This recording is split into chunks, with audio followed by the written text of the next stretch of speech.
Assalamualaikum warahmatullahi wabarakatuh. Alhamdulillahirabbil alamin wassalatu wassalamu ala rasulillahi ajmain. Allahumma sholli ala Muhammad wa ala ali Muhammad. Alhamdulillah, bunda-bunda di grup sharing bunda ketemu lagi dalam bedah buletin kafah edisi hari ini 152, masih membahas tentang momen Idul Adha, yaitu ketaatan total terhadap syariah, konsekuensi keimanan. Saat hari raya Idul Adha, alhamdulillah umat Islam bersama-sama disatukan Allah, diwujudkan oleh Allah menjadi terlihat umat yang satu, yaitu sama-sama merayakan hari raya Idul Adha. Mereka tidak berpikir bangsa-bangsa, apakah itu bangsa Arab, Afrika, Eropa, Amerika, Australia, ataupun Asia. Mereka sama-sama merayakan hari yang suci, ya, yang dijadikan menjadi penyatu umat. Mereka menjadi satu, melaksanakan haji bersama, ya, diikat dengan satu ikatan, yaitu ikatan akidah Islam dan aturan yang sama, yaitu hukum Islam. Tetapi sungguh menyedihkan, setelah berakhirnya hari raya Idul Adha, momen ibadah haji, maka sepertinya kesatuan umat Islam itu sirna.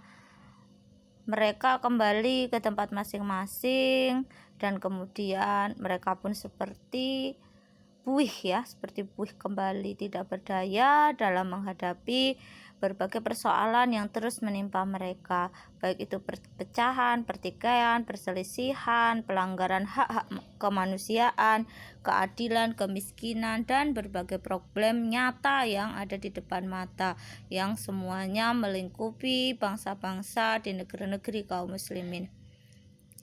Nah, hari ini saat kita merayakan hari raya Idul Adha, kita merasa bahagia karena masih memiliki harapan dengan amal soleh yang kita lakukan.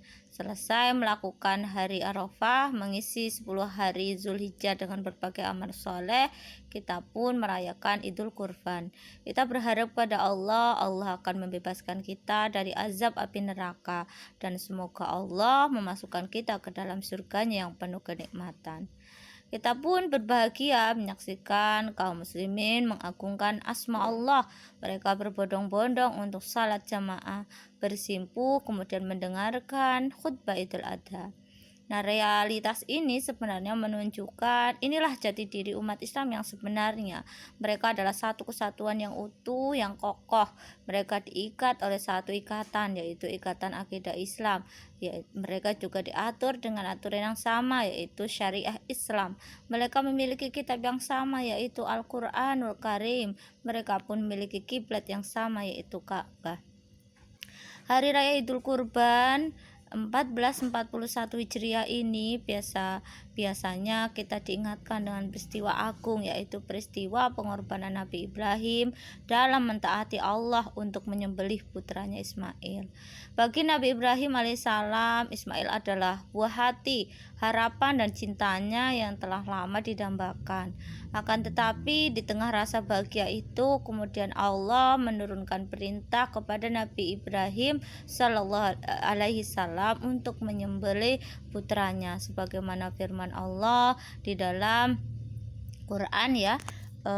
Qala ya bunayya inni ra'a fi manami anni udbahuka fangzuri madza taro. Anakku, sesungguhnya aku melihat dalam mimpi bahwa aku menyembelihmu. Karena itu pikirkanlah apa pendapatmu. Dalam surat As-Saffat ayat 102. Nah, menghadapi perintah ini, Nabi Ibrahim alaihissalam justru mengedepankan kecintaan yang tinggi, yaitu ketaatan kepada Allah. Ketaatan kepada Allah dengan penuh kesabaran. Begitu juga putranya Nabi Ismail alaihissalam, sebagaimana dia menjawab apa yang disampaikan oleh ayahnya yang tercantum dalam surat As-Saffat ayat 102. Ya abatif al ma tu'maru satajiduni insyaallahu minas sholihin. Wahai ayah, lakukanlah apa yang telah Allah perintahkan kepadamu. Insya Allah engkau akan mendapati aku termasuk orang-orang yang sabar. Nah, kisah Nabi Ibrahim dan Ismail alaihissalam ini telah menjadi teladan bagi kaum muslimin, teladan dalam pelaksanaan ibadah haji dan ibadah kurban, juga teladan dalam ketaatan, perjuangan dan pengorbanan untuk mewujudkan ketaatan pada aturan Allah secara kafah. Nah, wujud dari ketaatan kepada Allah itu adalah apa? Menerapkan Islam dalam seluruh aspek kehidupan, baik individu, keluarga, ekonomi, pendidikan, politik hingga negara. Allah Subhanahu wa taala berfirman, "Ya ayyuhalladzina amanu dkhulu fis-silmi kafah wa la tattabi'u khutuwatis syaitan innahu lakum aduwwum mubin." Hai orang-orang yang beriman, masuklah kalian ke dalam Islam secara keseluruhan dan janganlah kalian mengikuti langkah-langkah setan. Sungguh setan itu adalah musuh yang nyata bagimu. Quran Surat Al-Baqarah ayat 208. Nah, di dalam tafsir Ibnu Katsir dijelaskan ya, Allah SWT memerintahkan para hambanya yang beriman kepadanya serta membenarkan Rasulnya untuk mengambil seluruh ajaran dan syariat Islam, melaksanakan seluruh perintah dan meninggalkan seluruh larangan Allah sesuai dengan kesanggupannya. Ketaatan total pada syariat secara kafah merupakan konsekuensi dari keimanan, sebagaimana firman Allah, "Fala wa rabbuka la yu'minuna hatta yuhaqqimuka fima syajara bainahum tsumma la yajidu fi anfusihim harajan mimma qadaita wa yusallimu taslima."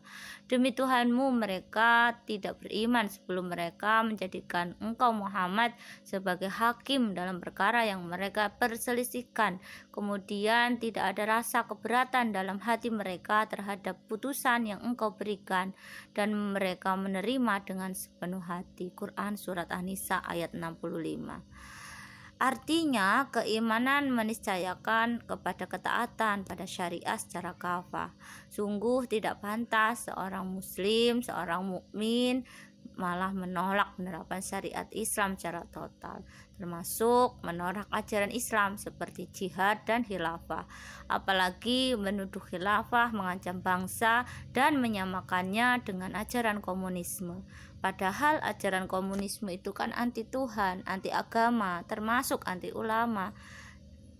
Kemudian tentang keagungan jihad, Rasulullah Shallallahu Alaihi Wasallam bersabda, Rasul amril Islamu wa amuduhus sholatu wa zirwatu sanamihil jihad. Pokok semua perkara adalah Islam, tiangnya sholat, puncaknya adalah jihad di jalan Allah. Hadis riwayat At-Tirmizi dan Ahmad. Rasulullah SAW pun bersabda, "Fa inna muqama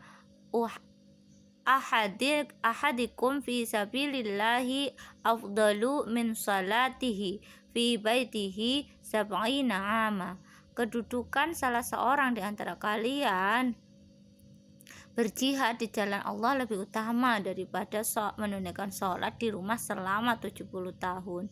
Hadis riwayat At-Tirmizi dan Al-Hakim. Demikian juga khilafah, dalilnya sangat banyak dan jelas.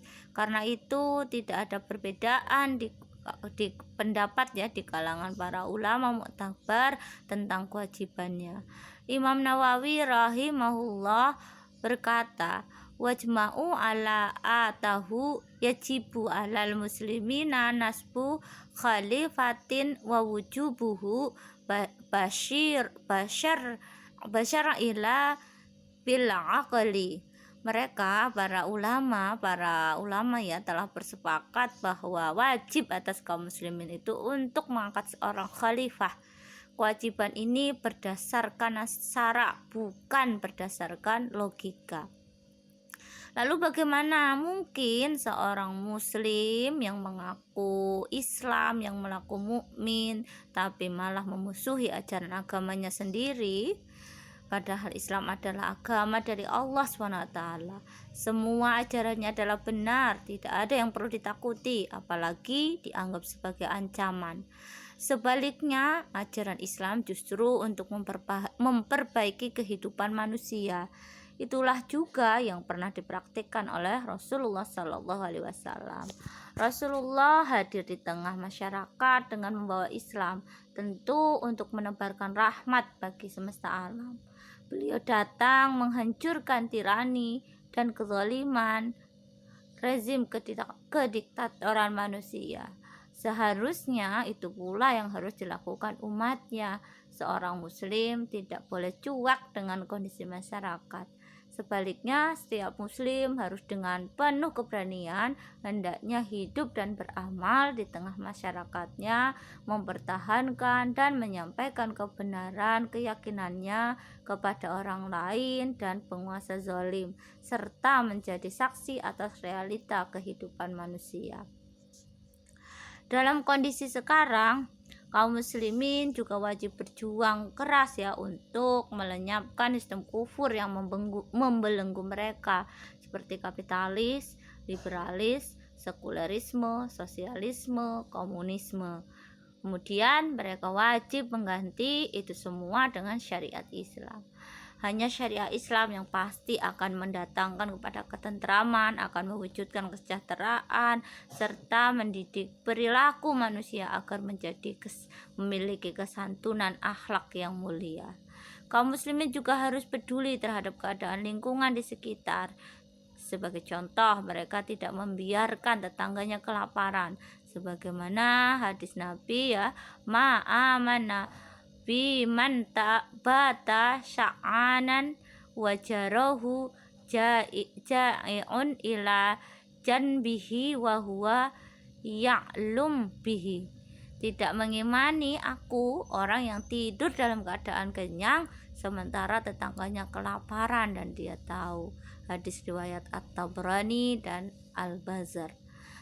Demikian pula seorang muslim mestinya memperbaiki hubungan sesama manusia hingga kemudian tercipta kedamaian.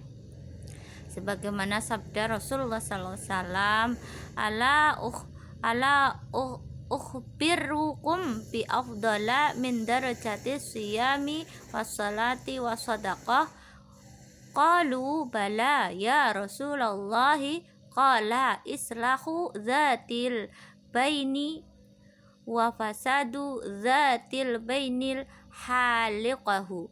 Maukah aku beritahu kalian yang lebih utama dari derajat saum, salat dan sedekah? Para sahabat menjawab, tentu ya Rasulullah.